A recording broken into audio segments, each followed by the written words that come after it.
What is up? Gus here. I'm super excited to talk about some DMZ, a new game mode on Modern Warfare 2 that is dropping around November 16th, hopefully. And yeah, let's get right into it. What do we expect to see in DMZ in little over 2 weeks' time? Well, this is a looter shooter or survivor FPS type of game. Some people like to call it a PvP, PvE looter shooter. What this means is basically you're loading into a map and your goal is basically different than everyone else's. It's not a battle royale where one player or one squad can win. You're able to define your own win conditions. And that's a beautiful thing to hear.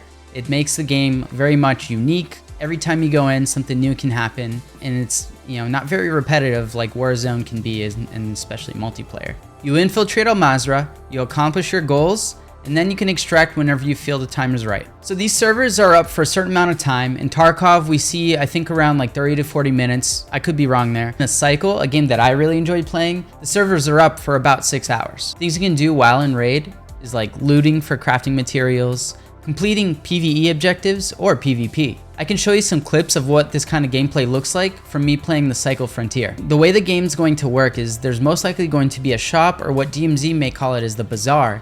That's a place where you can sell any items that you extract with, or you can actually purchase gear like grenades or medical supplies that you may need for you to load into a raid. The bazaar is also super important because it kind of helps you create that economy. Another different experience that this game mode has to offer is through factions. From what we know, there are two factions, the Black Mouse and the White Lotus, but within those factions, there's probably going to be some subclass or sub-factions. Each of these factions will offer different objectives for you to complete and make money and gain XP. You also might even be able to buy and sell items to those specific factions, also being able to gain more XP for those specific ones. Another big component to this type of looter shooter style game, and what will be a really big and important thing for DMZ, is the inventory or the stash.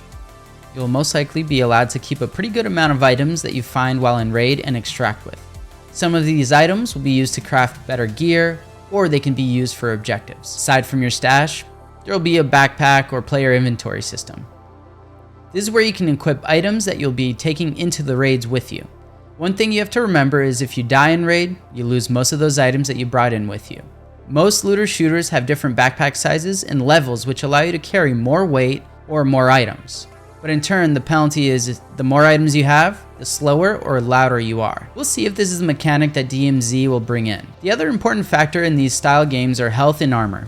Usually there's no health regen like in multiplayer and Warzone.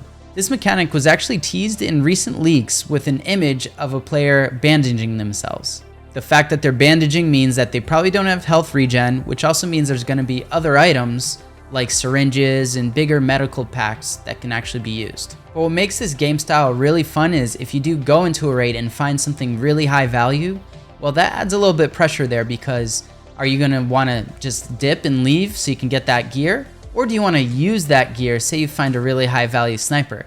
I don't know, you might have the best gun on the map. Do you want to, take out a few players? Or just not risk it and leave, extract, and get that gun. So that's like the baseline of what this game mode entails. Things that are going to make DMZ super exciting that have been confirmed are proximity chat.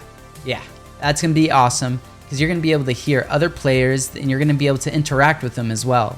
You can always use proximity chat to heckle some guys just camping in a room, or you can even make friends and team up with them. Speaking of that, that's also been confirmed. You can actually squad up with other players, random ones that you encounter while in raid, and then you can actually extract together. As I said, the game's expected to release on November 16th, but there are rumors that it may be delayed. And if you want to get a head start on it while other game modes are pretty dead, well, feel free to try Marauders, the Cycle Frontier, Hunt Showdown, or even Escape from Tarkov. I hope you guys enjoyed this video. Make sure you drop a like if you did. If you have any questions about DMZ, feel free to let me know in chat. I'm going to be focusing a lot more moving forward on DMZ and creating content for it. So make sure you let me know below if you have any questions or thoughts. Also, if you played this similar game style and you want to add to any of my takes, please feel free to do so. I definitely want to hear what you think. Because this is a fairly new style of game, especially to my friends on console. There you have it. Define your own win condition. You infiltrate Al-Mazrah, you accomplish your goals, and then decide when it's the right time to extract. Dude, that's a huge haul. Let's go.